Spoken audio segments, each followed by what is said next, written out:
Good morning, everybody, and welcome to this Bruegel event on the 21st Century Economic Consensus, Rethinking Policy and Strategy. I'm Heather Graby, Senior Fellow at Bruegel, and I'll be moderating this discussion of a newly published book by the London School of Economics called The London Consensus. We have here both the editor and principal author, Andrés Velasco, Dean of the School of Public Policy at the LSE. We also have Sarah Heiermann, formerly of LSE, and now professor and also leader of the University of Copenhagen. And we have Jeromin Zettelmeyer, director of Bruegel, and the author of a new paper which was presented to the finance ministers of the EU recently on geopolitical shifts and their economic impacts on Europe. So we're going to have two presentations. The first one by Andrés of the book in terms of the overall structure and also some of the key findings. And then we'll have Jeromin talking about the Bruegel paper, and then we'll have Sarah commenting and a general discussion. So this is really about the breakdown of the Washington Consensus and what might replace it. In a way, it's quite remarkable that it's taken so long for the Washington Consensus to break down. We're now 35 years after the end of the Cold War, and I myself remember, for me personally, the peak Washington Consensus moment was when I was sitting in Warsaw in the mid-1990s, listening to Jeffrey Sachs telling Leszek Balcerowicz and Marek Belka, two leading Polish economists who were then later Prime Minister and the President of the Central Bank, telling them, look, just don't worry about the welfare state. You don't need a welfare state really until you've got 5% growth a year continuously for about a decade. That's when you can start to afford it. And Balcerowicz, who is very much a neoliberal, was sort of shuffling a bit in his seat and saying, well, we do have pensioners who are selling their shoes on the streets because they have nothing to eat. We do have the healthcare system is really having trouble. Are we going to be able to sustain this for much longer politically? And Sachs was very blithely, it'll be fine. Growing inequality is the sign of a growing economy. So for me, and I was a graduate student at the time, I was sitting there and thinking, wow. Even coming from, post-Thatcher Britain, this seemed pretty, this was really shock therapy, read in tooth and claw. So what's really interesting, I find, about this book is the way that it looks at both at the economics and the politics that have been produced by the Washington Consensus, and Andrés will talk us through the different ideas that are in there.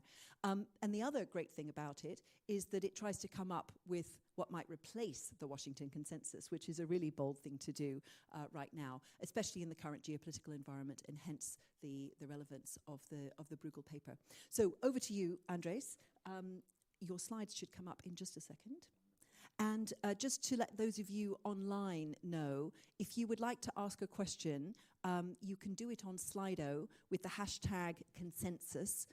We will come to question and answer a little bit later. And those in the room, you can raise your hand. So over to you, Andrés. I'm going to stand up if that's okay. I've been a professor for too long. I cannot speak while sitting down.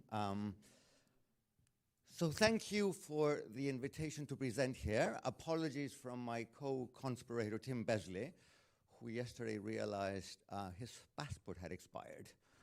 The beauty of Brexit, I suppose. And thank you, Jeromin.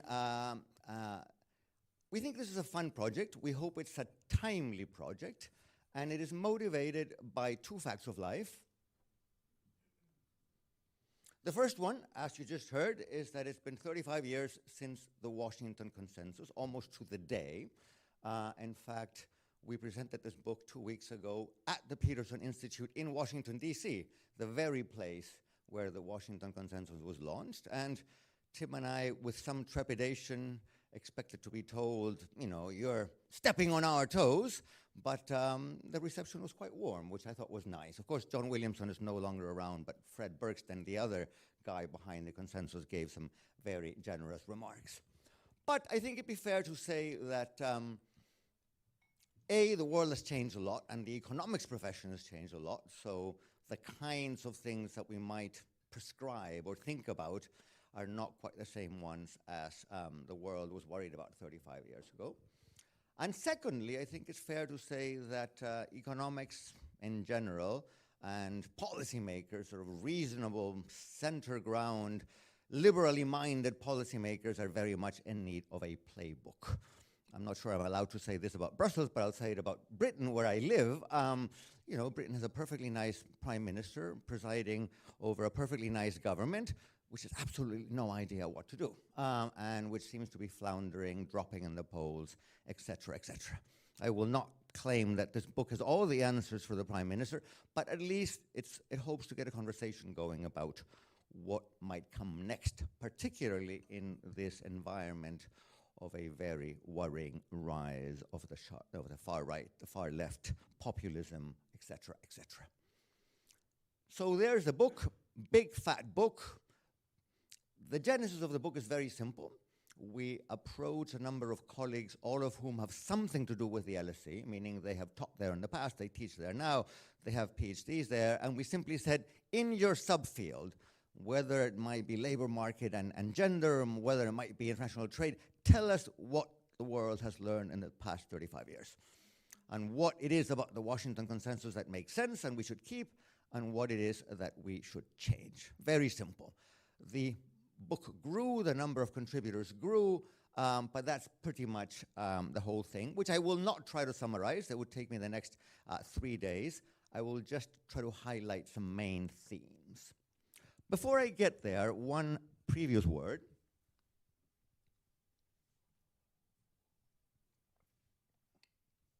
On why we are persevering with the word consensus. You know, the title has two words that people don't like. One is London. We present, you know, Jeromin was there when I presented this in Delhi, and the first question was, are you trying to reinvent the British Empire? And I said, I'm from Chile, I have nothing to do with the British Empire. But of course, it's London simply because we met there. We thought about calling it the LSE Consensus, but I know my colleagues well enough to know that would have caused a revolution, so we didn't try it. But more substantively, why consensus? Well, we don't claim to have consensus in the sense of getting everybody who's an author to agree. So I don't claim to be speaking on behalf of anyone, but we do think that we need something which you might call a paradigm, an approach, a consensus. And I realize those three words are not synonymous, but I'm going to be a bit fast and loose. There's a long history in economics of people saying, beware of paradigms. My favorite development economist, Hirschman, wrote a whole paper about paradigms as a hindrance. But it turns out that you do need something like an approach for at least 4 reasons. First one is that we economists are not very good at telling people what to do, but we're pretty good at telling people what not to do. Example, people forget about this, but in fact the Washington Consensus arose out of the Latin American debt crisis of the 1980s. The original conference was in DC in 1989. And out of that debt crisis, we learned, we should have learned ages ago, but I think the world finished learning that, a budget deficit of 10 points of GDP financed by debt, and then once you cannot borrow anymore, financed by money creation, is not a good idea. Like, don't try that at home. Like, Argentina is still learning that. The rest of the world seems to have learned it. Secondly, we think that economists could be a bit more like medical doctors. A doctor, basically, you go into the doctor's office, doctor says, what are your symptoms? Then doctor performs a few tests, and on the basis of the symptoms and the tests, prescribes some medicine. So medical advice is contingent. All too often, economics advice is not contingent. We simply tell you what to do, regardless of symptoms. We are trying to be a bit more like doctors here. Number 3, that means that we want to provide conditional propositions. If this is the problem, then do this. If that is the problem, then do something else. And last but not least, and the politician in me will speak now, if you don't have a story to tell, get out of politics, get out of policy debates. You need a story. I've run for office twice in my life. I have lost both times. I have a perfect record. And I learned that, the statistics beloved by our profession will get you nowhere, right? People want a story, and in that sense, a paradigm, an approach, a consensus can help provide a story.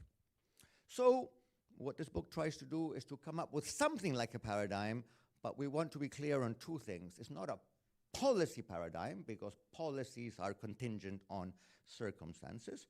So it's more like an economics paradigm, provides principles that may help us organize our thinking about the world. And secondly, there's going to be a big emphasis on political economy. So maybe the right label is a political economy paradigm.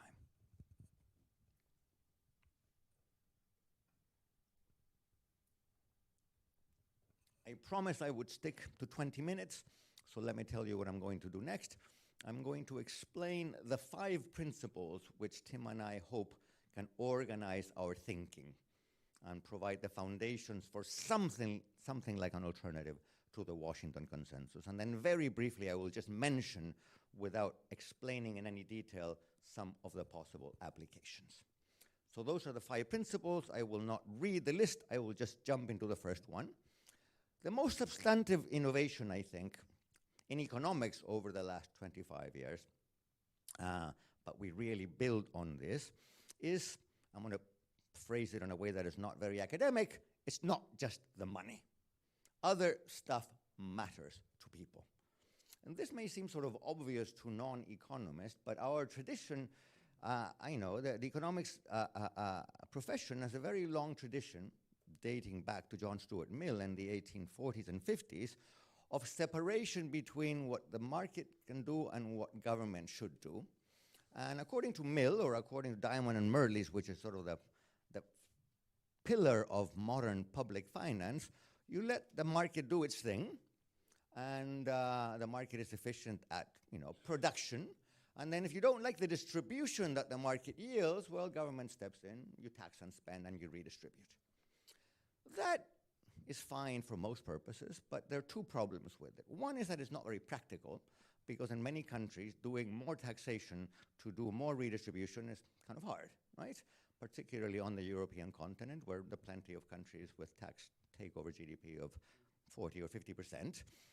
It's not easy to tell voters, we need to do a bit more redistribution, so let us tax more.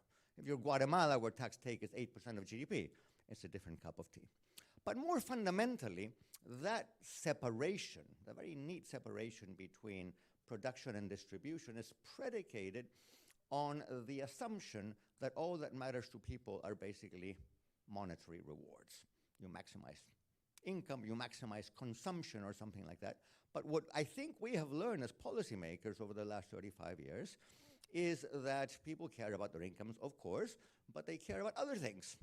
Dignity, respect, identity, recognition, and those things don't fit very neatly into a utility function of the kind that we economists use.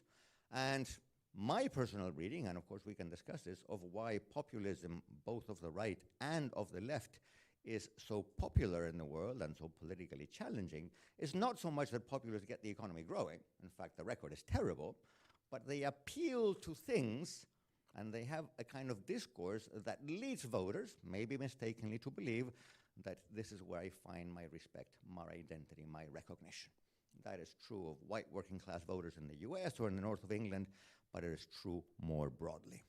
So we want to think about policy using a lens of what people care about that is broader than traditional economics used. Second idea is that growth matters. And you might say, this is sort of obvious, right? But it is less than obvious in 2 respects. One is that in the world out there are plenty of people telling you that growth doesn't matter, or that degrowth is desirable. I come from a developing country, and I find the notion of degrowth outright offensive. I always tell my students that's basically a rich person's conceit. My students, give me some dirty looks occasionally, but I think that's absolutely right. But more surprisingly, if you go back and look at the Washington Consensus, that neoliberal construction, it has nothing to say about growth. In fact, if you do search in your PDF, which I did recently, the word growth appears once in the Williamson essay, and it's about growth of exports, not about GDP growth. Why? Because the Washington Consensus was all about static efficiency.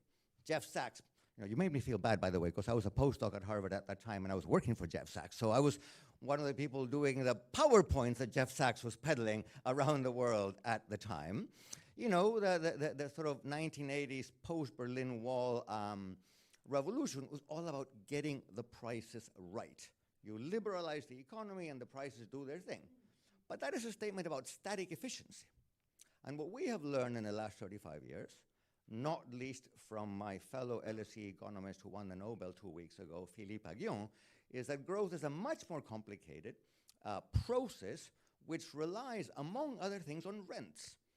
Why does a pharmaceutical company develop a vaccine? Because they expect to capture a rent. The rent doesn't last forever. That's why you have a system of patents. But there's a very delicate balance between the need for competition and the need for rents, the need for regulation and the need for deregulation. None of this is in the Washington Consensus. So we're making a technical claim that the approach of the Washington Consensus to generating growth is completely insufficient and simple-minded, and we're also making a normative claim.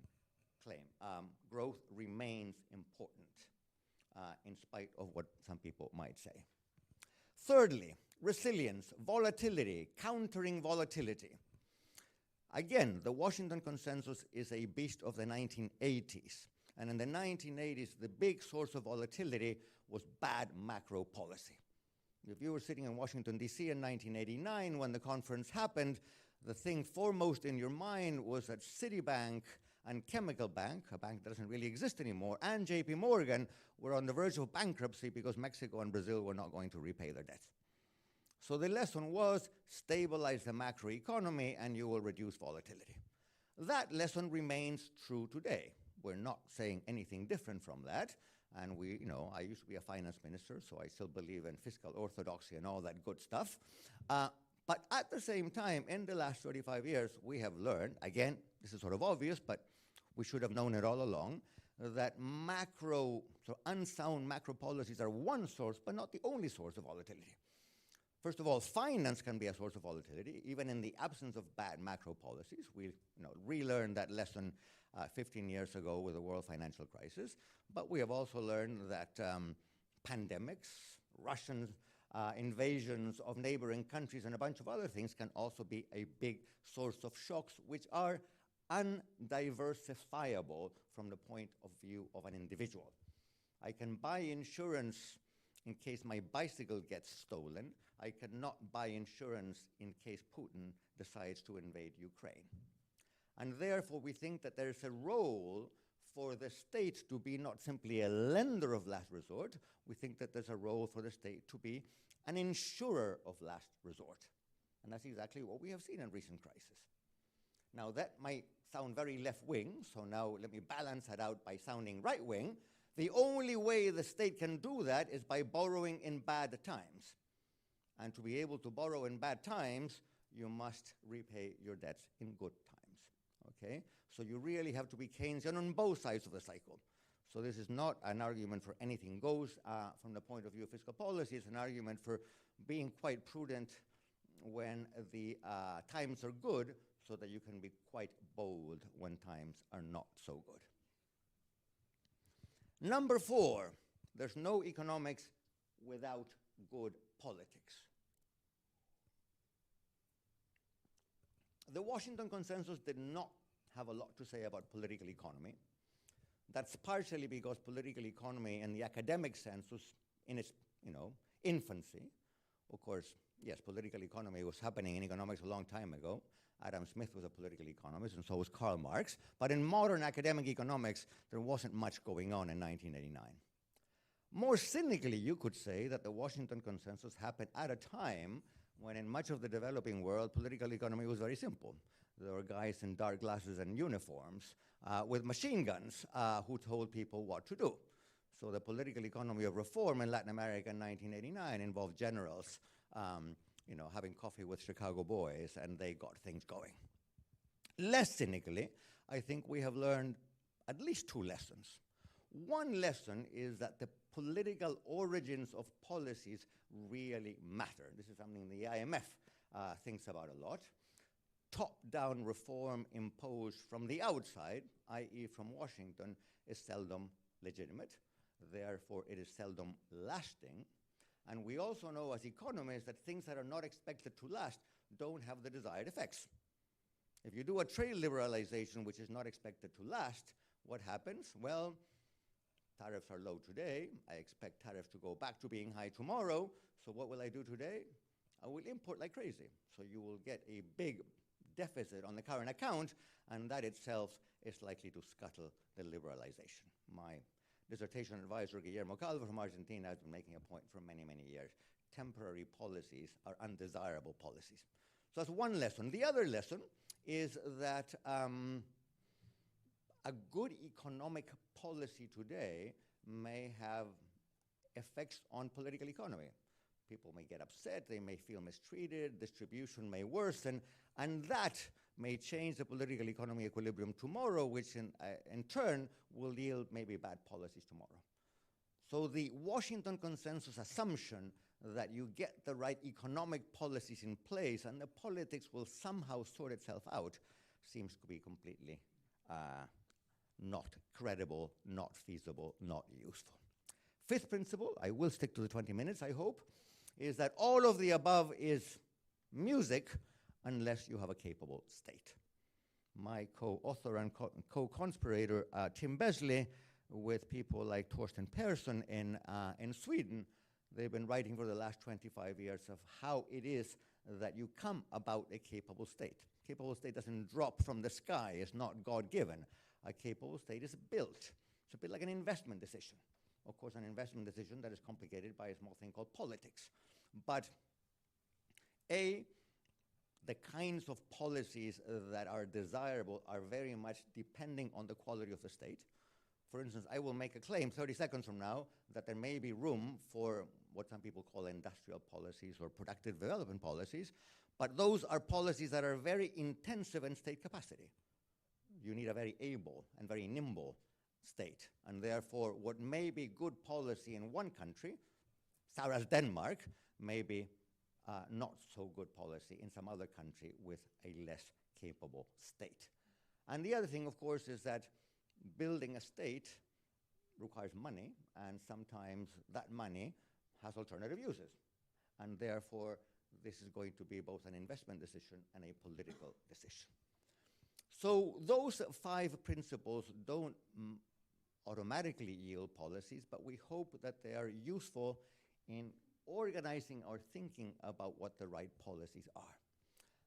What the remaining 300 pages of the book do is basically take these principles and apply them to pretty much every problem that you can imagine in the economic policy domain. I will not bore you with the details, but let me just say that let me just illustrate it very briefly with a couple applications. Fiscal policy. Ricardo Reis from Portugal and I wrote the fiscal policy chapter, and what we say in that chapter is, look, the Washington Consensus was right in one sense. You want broadly low tax rates, a broad tax base, a prudent fiscal policy.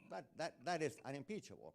At the same time, there's a lot more room for fiscal activism, as I just argued, but for that fiscal activism to be feasible, this is Ricardo's phrase, you must work to preserve the unique nature of public debt.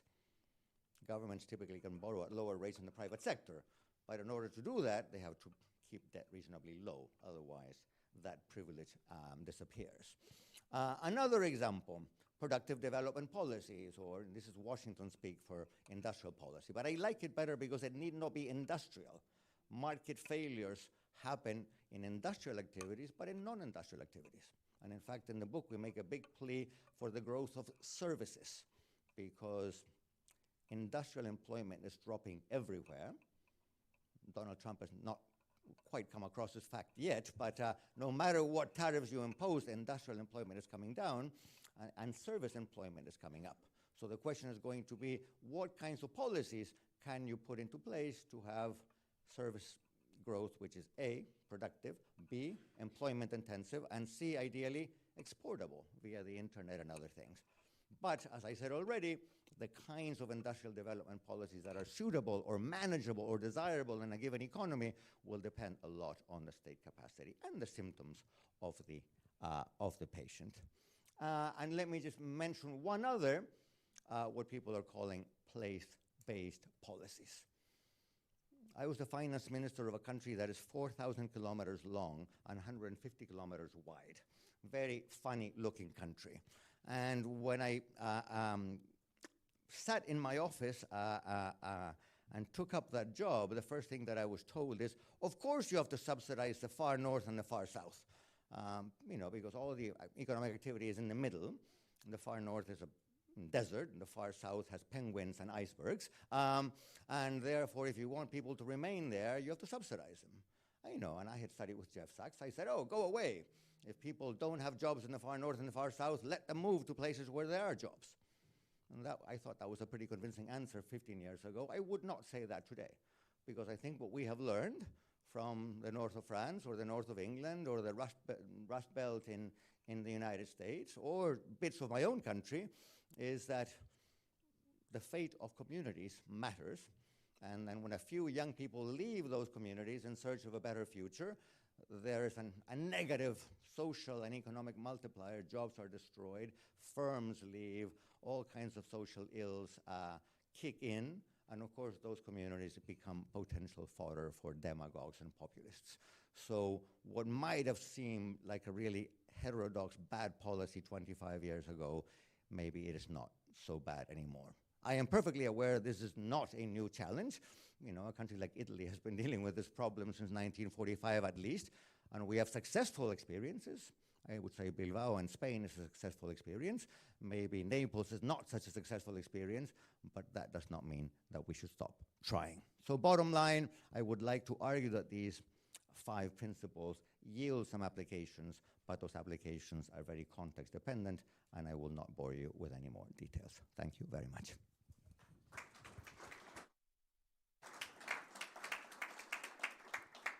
Thank you very much, Andrés. I can only recommend to all of you to actually read the book, especially the first chapter, because one of the things that's most remarkable about it is how well written it is. It gives you a potted history of economic thought in the late 20th and early 21st centuries, which is really second to none. And if you want a very easy read version of the economics of creative destruction that won Philippe Aghion and John van Reenen the Nobel Prize, you will find it in this book. There's a really very well-written chapter by them on it. So now we're going to talk about another paradigm-busting shift, which is in the geopolitics, especially surrounding trade, and the impact that is having on economies, and particularly on the European Union. Over to you, Jeromin. Thank you so much. So I also have a short presentation. The way to think about what I'm going to say relative to what we just heard is that Andrés basically tells you how we should be, ideally running our economies with this general caveat that everything is context dependent and conditional. And maybe if we had done that, there would be a lot more, I think, commonality, possibly, around the world. So, everyone would be implementing the London Consensus according to their own conditions. So there would be a London Consensus with Chinese characteristics, for example. There would be a London Consensus. It would probably be called something different, and so forth. So what I will tell you is, assume we have figured out the right way of running our economies, how would we nonetheless have to possibly modify them if the rest of the world doesn't play along? So this is the big geopolitical shift that's underlying it. So in that sense, these are complementary things. I'm going to see if I can make this work. Okay, so basically the starting point, and this I'm sort of on unsure ground here, but most of this was formulated by André Sapir, who has been around for longer than I and knows about the multilateral system. You can roughly, we do in this paper, distinguish between 3 phases of the geopolitical order since World War II. So there is effectively the Cold War period, which was bipolar, United States, Soviet Union, and then within the Western camp we had a multilateral rules-based order, and increasingly free trade, not just within that Western camp, but also between the Western camp and the developing world. And this was the basis for post-war recovery and catch-up of China, other parts of Asia, and in some other developing countries, including Chile, I might say. It didn't help other countries quite as much, but it did help lift many poor people out of poverty. We then had the end of the Cold War, and then we have this brief interlude where we have effectively the old system, except the second pole has dropped off. The US briefly becomes the US, the benevolent hegemon, not just of its half of the world, but possibly most of the world. And we have even faster globalization, and this crashes in the global financial crisis. And since 2008, we have an increasingly multipolar system. And underlying that, a growing rivalry between China and the US. And so this, I think, starts with increasing nationalism and militarism in Russia. I think for me, the starting point of this, each of us has their personal experience, was the Russian invasion of Georgia, which was in 2008. And that's when we noticed, this is maybe not going the right way. We then have slowly picking up nationalism in the United States, particularly, of course, in Trump 1. And then there's something materially different, I think, between Trump 2 and Trump 1. And the way one can define it very crudely is the US stops being a benevolent hegemon, even for its side of the world, for its allies. And so what we are doing in this paper is we're sort of figuring out some consequences for Europe in the short, but also in the medium term. Now, it is a Europe-focused paper because we wrote it for European finance ministers, but a lot of this, I think, goes through for any country in the world that doesn't want to be bullied by the US or China.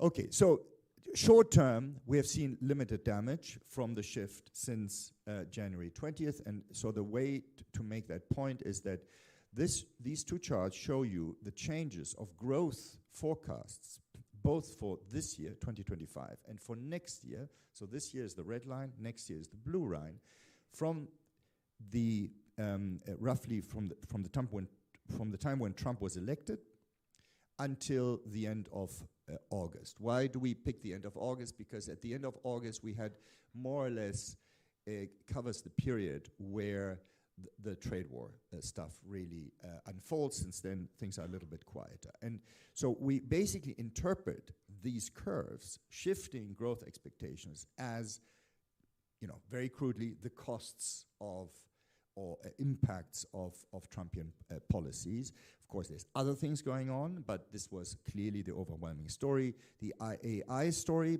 possibly picked up further during this period, but it was already there in January. And so the basic bottom line here is that if you compare the starting point and the end point for the United States, you see a drop in growth expectations both for this year and next year of about 0.5, 0.6% of growth points.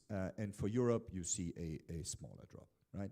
So this is, the argument that the US has been mostly hurting itself, but it has been hurting us too. Now, it could get much worse for us, so this is sort of the standard IMF-y kind of rundown of crisis risk, except the IMF can't quite put it in these terms. I think there is a distinct possibility of a financial crisis in the US in the near term, triggered by deregulation, government debt, loss of trust in institutions, Fed and so forth.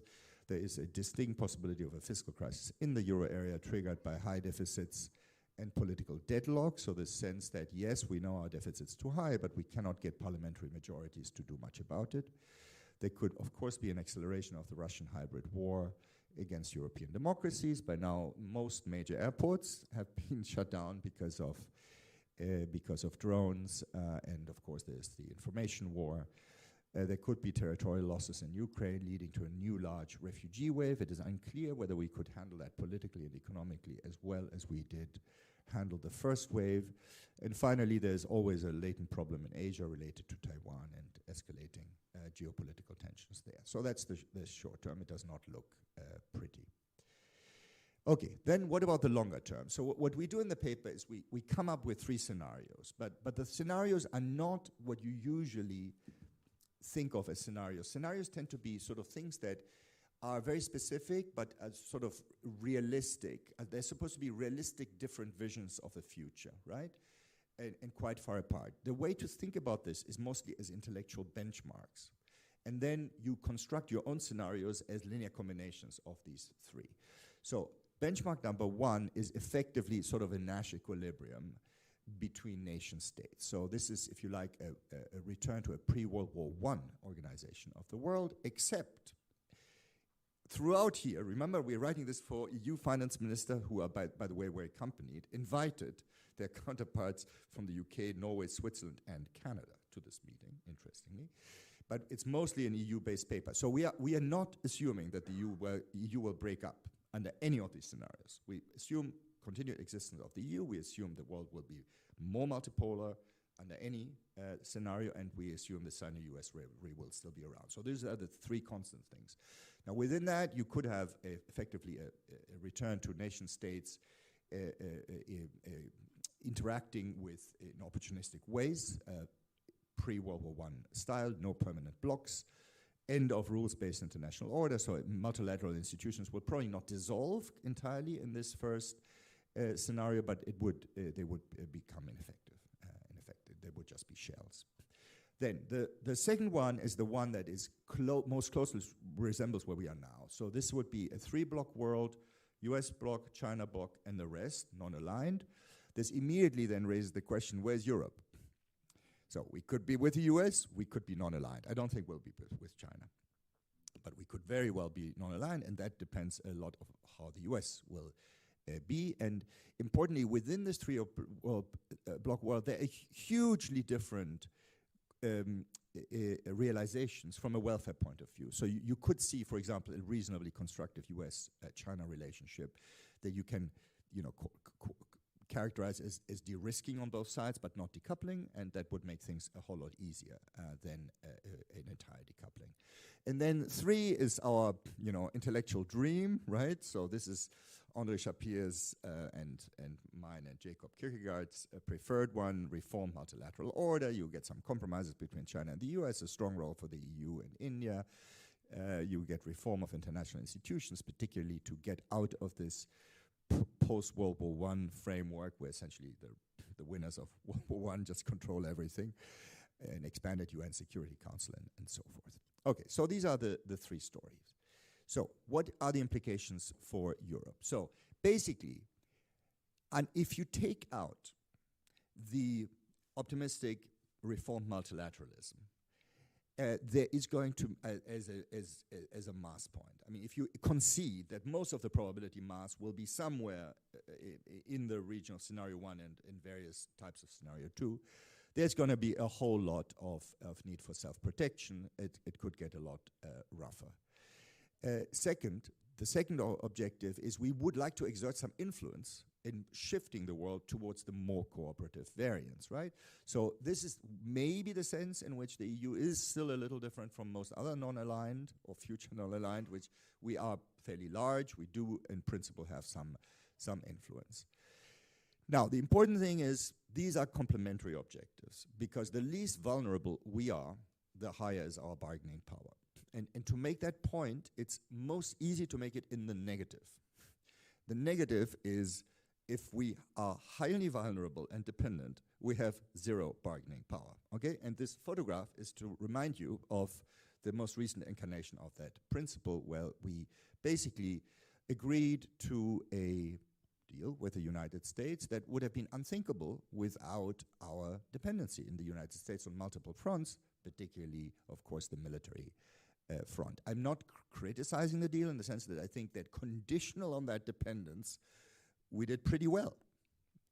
But it was just a very unpleasant situation to be in, and even more unpleasant is the fact that most of these people are grinning on the US and the EU side, with a notable and laudable exception of Ms. Weyand, the DG for Trade, and I love her for many reasons, but that's one reason I also love her for. Okay, now, how do we get there? What are the means to reach these objectives? There are essentially two, forgive the typo. So one is resilience, the ability to withstand shocks, both economic and politically, no matter where they come from. The other one is something I would call autonomy, which is reduction of dependency from both the US and China. Okay, I'm almost done. I have 2 slides left. So what could be such an agenda? Okay, I should say first, the resilience agenda is mostly about the single market. Okay, so if you have a large internal market that works well, it makes you resilient against all kinds of shocks. So this is, for the most part, a domestic agenda that does, importantly, not conflict with growth. So you ask, where are the trade-offs with a London consensus growth inclusion-focused agenda?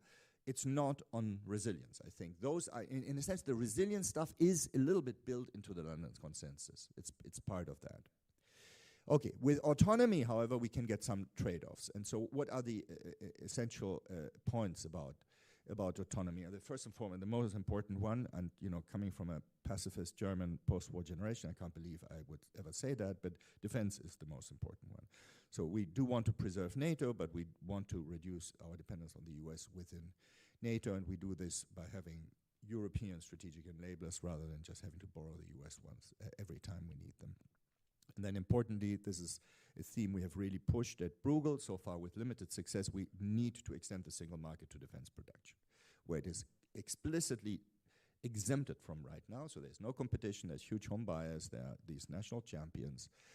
And of course, we should include Norway, Switzerland, the UK, and Ukraine into that single market.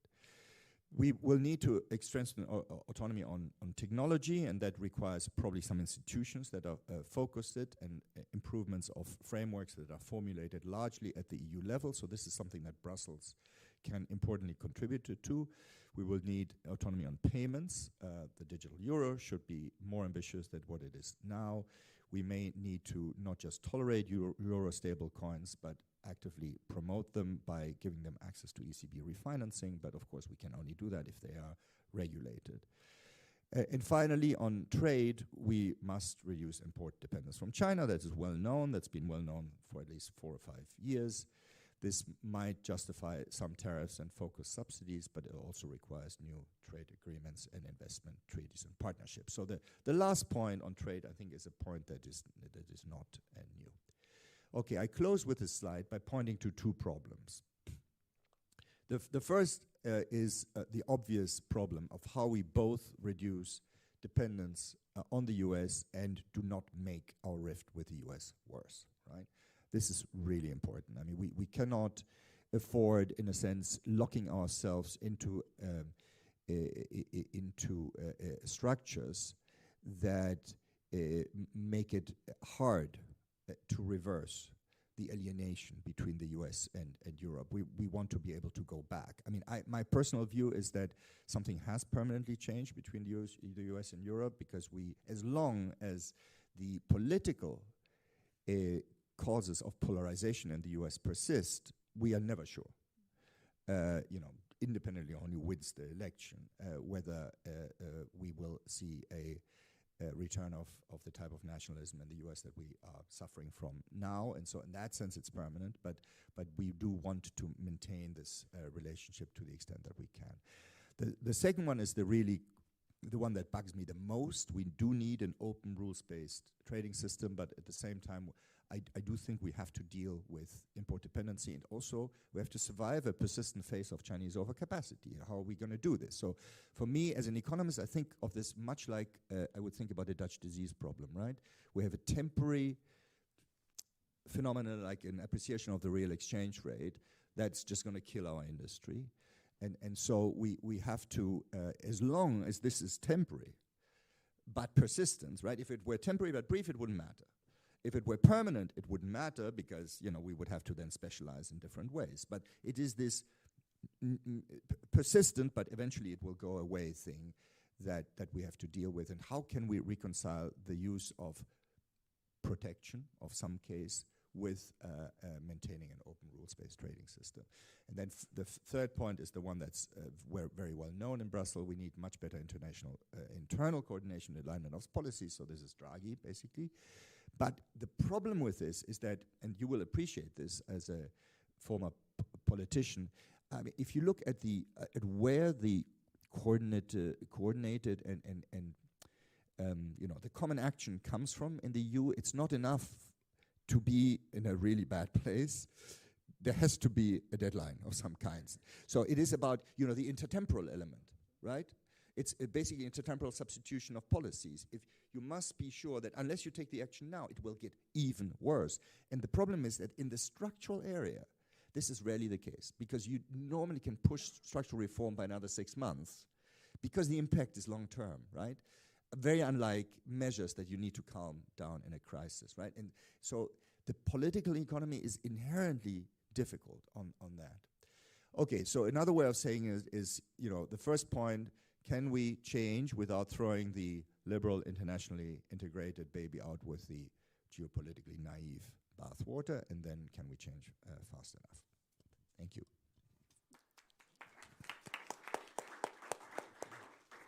Thank you very much, Jeromin. Just to remind those of you online, you can ask questions on Slido with the hashtag consensus. So just to remind you that. So I'd like to come to you, Sarah, as the political scientist on the panel, professor of political science at University of Copenhagen, and particularly given your work on institutions, notably the Council of the European Union. Very interesting to have your take on, is it the case, as argued in the London Consensus book, that we've gone from a situation where economists were frustrated that these pesky politicians kept refusing to do the structural reforms that were necessary, so the intertemporal substitution of policies that Jeromin was just talking about. And now we're in a situation where, as the book and Andrés this morning has argued, where in fact the economics is now constraining the politics. The rise of populist radical right politics, again, something you've worked on, but also the way that international trade is now constrained by the politicians who are saying, no, we actually want to do protectionism and we think that's the better way to go and we have public support for it. So how do you see the politics of all of this? Thank you. Is this working? Yeah. Thank you so much, Heather, and thank you for the invitation to be here, Jeromin and Bruegel. I think it's really important to see these publications out now, and as you mentioned, if this was timely enough, and I think certainly we are at a situation where we need a framework, we need some principles, and we need to have a common discussion of the way ahead, and both of these publications are very important contributions to have a framework and give input to decision-making, both at national level and in international fora. So, of course, looking at the COP negotiations, looking at French politics, or looking at EU negotiations coming up, I think that we will see these topics that are covered here present in all of these very important fora. I would like to make a couple of general comments, and then Jeromin had also asked me to do some specific comments on your paper, so we can see how far we get with that. But I want to exactly put the heat up a bit here and say that the deadline is now. It is a time of urgency, and we need to really understand that what we're looking at with the proposals and the analysis that are made here is the future of liberal political democracies and economies. And if we are not taking steps, we will not see these political and liberal principles thrive. But my point is that when looking at the political institutions that are covered in the new consensus, these are covered in the way of political economy principles. We're looking at state capacity, and when we are looking at the scenarios that are mentioned in your paper, Jeromin, we are looking again at institutions that simply have to serve a political economy analysis and recommendations. So rather than a state capacity, I will argue two things. We need to have an investment into democratic capacity that goes beyond what the state is able to deliver on. And this is very much based on the observation and analysis. I'm currently writing a book on how the politics of Europe have developed over the past 20 years. And we see a very concerning and visible effect of the continued centralization and execution of executive powers away from democratic accountability and democratic principles. In fact, right now we will see most governments really thinking that the national parliaments, the European Parliament or other parliamentary assemblies, are really a nuisance. We have executives that have to deliver on a range of policies that are complex, urgent, problematic, and very technical and require an expertise that we've never seen before. And in that process, we have forgotten our parliaments. We talk about the need for democratic institutions and protecting them, but nowhere in the papers or in the book, in fact, do we look at the parliaments. And the parliaments produce governments, and they, of course, are the legislators as well as the forum for the democratic deliberation that are required in order for us to have societies that actually buy into these important policy changes that are necessary.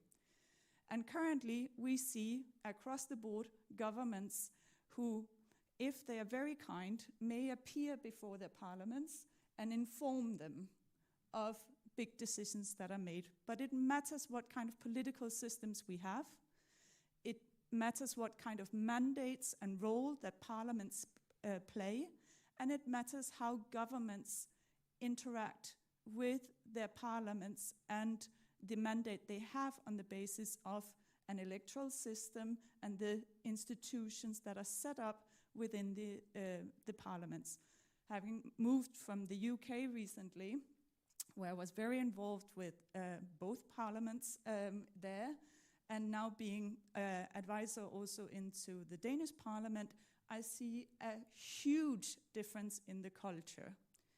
And this is because in the Danish parliament has to give a mandate to government to make decisions and go into negotiations, whether in the EU, WTO, UN, anywhere. Now, the system is not without its flaws, but certainly Parliament cannot say that it has not been heard and involved, and can therefore reasonably also be held to account on these important policies in migration, in defense, etc., etc., and the government has the backing to pursue these policies internationally. Now, look at France. You have the opposite system, and Parliament can not ask for ministers to appear before committees. There is no relationship in the reporting back or informing Parliament, and I will say that there is a lot to be pointed to in this democratic organization of our parliaments and their mandates, and how our whole democratic scaffolding is working or not, as it were. And this really is extremely important, because what we have also now been able to document is that with having such a centralization of executive powers in many national national systems and in the international organizations, including in the EU, we also see a lack of trust between and within the institutions themselves. So many decisions currently are of such a character. There is a lot of saliency, a lot of issues at stake for the governments, and therefore everything is elevated up to the most senior political level. So we see a lack of efficiency in the way that government works and the way that expertise is brought into decision-making. And that goes also in countries in Scandinavia, but in the Netherlands and other places. So it's not that that we have perfect systems anywhere where we can point to and say this is how to do this. We have a problem of decentralization of executive powers in all governments. So that's my main point, that the democratic scaffolding and the democratic capacity will require investment alongside the state capacity to act and work or meet these challenges that are so well described in the book and the paper.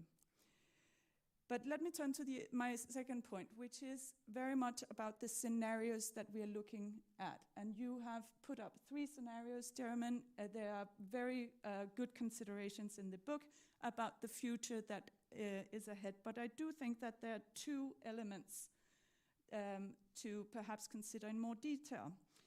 One is that with the description of a multipolar world and the future of new geopolitical dynamics, we still have a very state-centrist view. We are not looking at how some very real challenges will change those power dynamics, but also change whether states are the place or the institutions for actually alleviating these problems.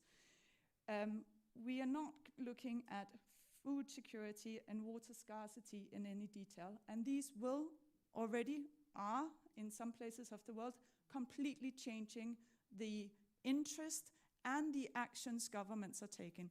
China is present, very present, in Africa, in Latin America, and their sphere of influence in the near future is very different to what we will see from a traditional multipolar or bipolar analysis of territories and states acting in their interest.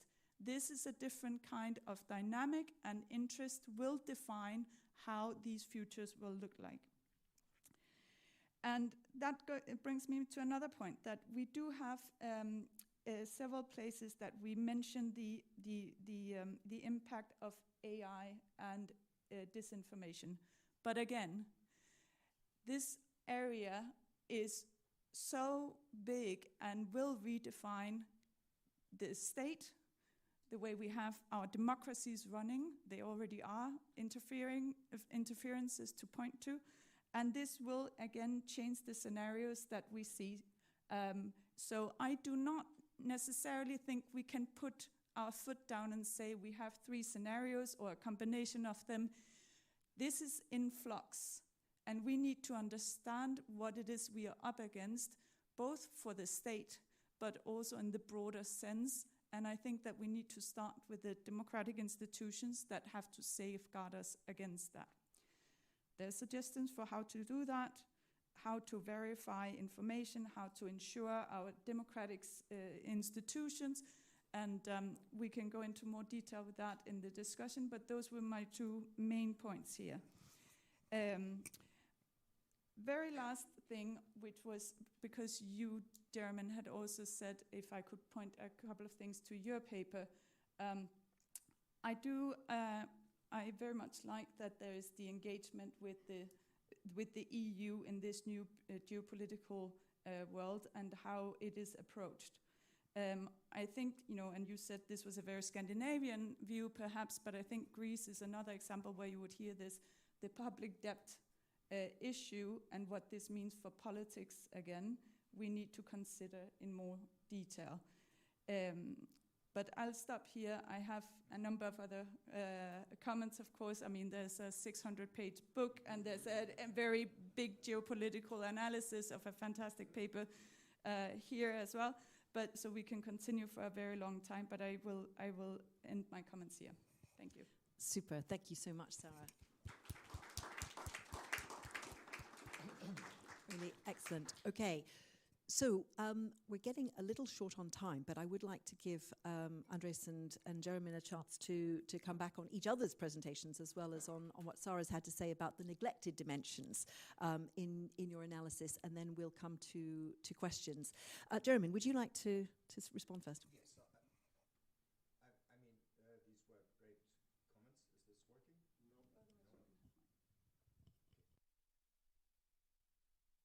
No. Yes.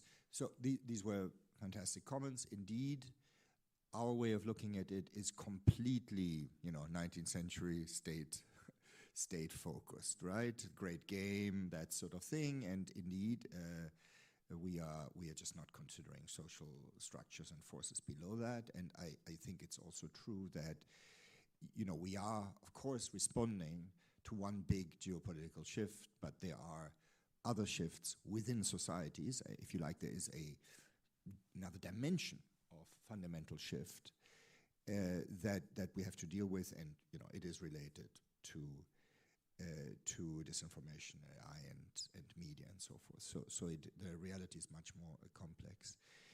I guess I mainly have a question for Andrés. I mean, basically the question is, then you can react to this and everything else. Do you feel that the London consensus approach is powerful enough to deal not only with the shortcomings of the Washington consensus? Is it more than just a cleanup exercise? And it's also powerful enough to deal with two things, right? I'm not taking this a bit together. The first is, obviously, there has been in many parts of the world, a different response to the shortcomings of the Washington consensus, which is, some combination of populism and economic nationalism. And in effect, what you argue in the London consensus, this is not the way to go. This is not the way to address these fundamental problems, because for all your emphasis on social inclusion, for all your emphasis on strong state, and on the unseparability of efficiency and distribution, which is sort of the most fundamental point, I think, it remains, I think, a liberal paradigm of sorts, what you're proposing here, with many things fixed. So is the question is, if everyone else is becoming nationalist, can we just persist with that paradigm? To what extent do we have to make concessions and become a bit nationalist ourselves? And I think maybe just adding on whether you think that, again, what you're proposing, it deals with new social challenges of the type that Sarah was mentioning. Brilliant, thank you. Hello. There we go. Thank you very much, Sarah and Jeromin, for those thoughts. Let me respond to two issues, beginning with Sarah. Sarah makes a very fundamental point, let me rephrase it slightly. In liberal democracy, there's always a tension between the liberal bit and the democratic bit. What do I mean by that? Liberal democracy is not simply majority rule. It's majority rule with checks and balances to defend, among other things, the rights of minorities. So a liberal democracy does not give Parliament complete and total free say over everything. There are institutions, Supreme Courts, constitutions, and others that limit majority rule. And there's always a tension, because if you limit majority rule too much, voters say, what are these technocrats or these judges or these bureaucrats doing, limiting my free political will? On the other hand, if we let majority rule run the show, majorities can make pretty poor choices, and the majority might decide that the racial minority ought to be subjugated, not given full rights. And I think this tension, which has been built into liberal democracy since day one, 200 and some years ago, has come to the fore more recently, as you pointed out, because the world has become more complicated, and therefore we tend to rely more on bureaucratic bodies. And of course, the EU is the ultimate example of that, but central banks and regulators and others. And therefore, we need, as somebody who spent time in central banks, we need central banks. On the other hand, I'm fully aware that people don't like central banks, right? And they don't like regulators, and they don't like bureaucrats, et cetera, et cetera. Now, let me complicate the story even more. Plausibly, one reason why politicians and democracies are so discredited is the perception that governments don't get anything done. So you're saying that people are upset because they feel that government is not sufficiently responsive. I am saying that people are upset sometimes because government is too responsive, meaning you need to build a new rubbish dump because there's rubbish on the streets, and good luck getting the paperwork and the authorizations and all of it. So on the one hand, the citizen says, I was never consulted on the location of the rubbish dump. Evil politicians. On the other hand, the citizen says, it's taken them 5 years and they haven't done a damn thing, right? And that tension we have not resolved in any democracy anywhere. And in fact, technology and social media make it even worse, right? Because I'm walking down the street, I see the rubbish, I take a picture of the rubbish, I upload it, and 200,000 people are saying, oh, the mayor is useless and government is useless, look at all the rubbish on the street. At the same time, that person is tweeting saying, I want a rubbish dump, but not in my neighborhood, right? And I think that is a built-in tension in democracy. If anything, today, I worry more about the opposite problem than the one you highlighted. I worry not about government being too powerful, I worry about government not being powerful enough. And let me illustrate that. The current debate in the US is, the abundance debate. I'm sure you've come across the book by Ezra Klein and co-author. One fact to illustrate the thesis of that book: the state of California has spent something like 27 years trying to decide whether to build high-speed rail between LA and San Francisco. They have built something like 7 miles. In that time, I am quoting the book, I don't know if this number is right, China has built 2,500 miles of high-speed rail. So is the California government too strong or too weak? From that optic, it seems to me that it's too weak. And so more than worrying about lack of democratic legitimacy, I worry about lack of government effectiveness, which I think, and this allows me to turn to your question, is one source, not the only source, of frustration. People perceive all of us as basically, members of talk shops. We sit around and we talk. Look what we're doing here. We're not building anything, we're just talking, right? Yeah. Please jump in. I want to say something in response to Jeromin, but please jump in. So I very much agree with you. Government efficiency is a key point on delivery of policies. And we have a problem there because of the leadership of governments and the kinds of responsiveness they perceive that they have to, or accountability that they perceive that they have to have directly to the populations. Now, this is not necessarily what I was looking at here or mentioning. Instead, with the delegation we have in our representative democracies, what has gone wrong is that by having leadership by government and effective policies that they want to implement, and a parliament that they collaborate with, we have accountability not only as a constraining checks and balances. That is one element of what accountability is. But we also know from a lot of analysis that accountability is also the justification and inclusion of different views and actors. Now, that can be done still with having efficient government. It depends on the leadership of the governments and what kinds of checks and balances you put into place. So I agree that we need to have the state capacity. All that is said about that is important.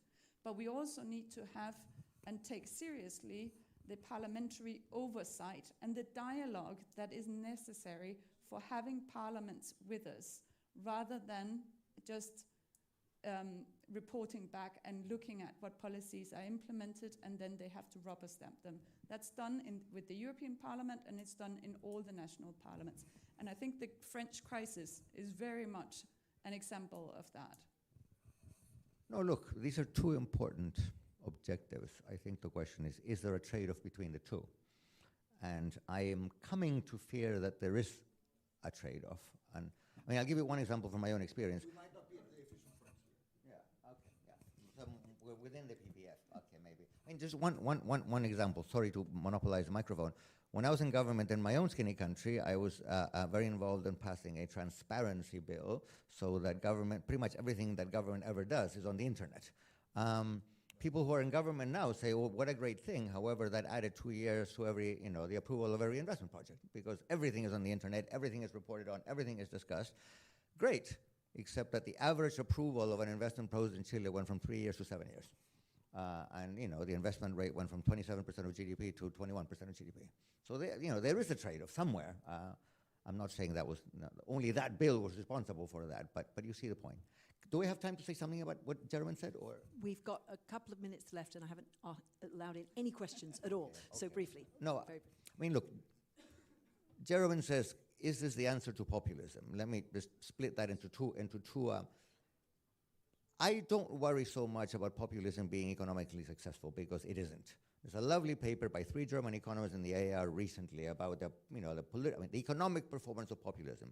Populism in power is shit, right? They ideally do poorly on inflation, on growth, on everything. So from the point of view of economics, populism is its own solution, because people see that. Now, politically, this is harder, right? Because clearly, we liberal Democrats have not paid enough attention to the kinds of things that political scientists worry about. Issues of legitimacy, of inclusion, of identity, of respect. We could talk about a million hours about that. Let me just, one final thought. In my mind, the big question, and I think saying this in Brussels sounds a little awkward, but so let me say it out of London, or pick your favorite. I don't think the nation state is going away anytime soon. And I think the choice is not between nationalism and no nationalism. I think the choice is between nationalism of a liberal, tolerant kind, or nationalism of a toxic, xenophobic kind. So I think that liberal Democrats leave the EU outside in other countries. In the US, for instance, I would advise the Democrats to have even more American flags in the background, right? And play the patriotic card even more. Because if they don't, they're going to be eaten alive by the Republicans. And this is true all over the world. Okay, we have time for one question. So please go ahead. Kurt Geisert, I was a PhD student at London School of Economics, 74, 75. Best people are. When we use the term Europe, also today, do we not mean European Union, or wider European Union, or European Union plus partners? If we speak about Europe in the future, should we not keep in mind that Istanbul is in Europe, and even more important, Moscow is in Europe? So we've had a number of trade-offs discussed between inclusion and efficiency, if there is a trade-off, and definitely intertemporal trade-offs between short-term and what the public will accept short-term and the long-term. Is there, in fact, a trade-off between the European Union and the wider Europe? I think that's a very important question because I've just come from discussions on enlargement, and it's a big priority during the Danish EU presidency. I follow this very closely. And certainly we have a number of considerations that are coming up here in our discussion, which are immediately present in the enlargement discussions. I think that there is a need to focus on what the EU needs to deliver on, and the reforms or adjustments that are necessary in this world, and then the question of what the remaining part of Europe needs to be in a close relationship with the EU member states. And I think that it is time that we consider what kind of memberships we have and what kind of concentric circles we do beyond the EU membership. And it's already happening, of course. Okay, we're going to have to close there because Can I report on one fact? Yeah. We have just launched at the LSE a program to train European mayors with very generous donation from Mike Bloomberg. The definition of Europe in that program extends to Ukraine, Turkey, the Balkans, and the Caucasus. So we have mayors from Azerbaijan, being trained there. So a very generous definition of Europe. Okay, thank you very much to the panel, and I recommend to all of you the book and the paper.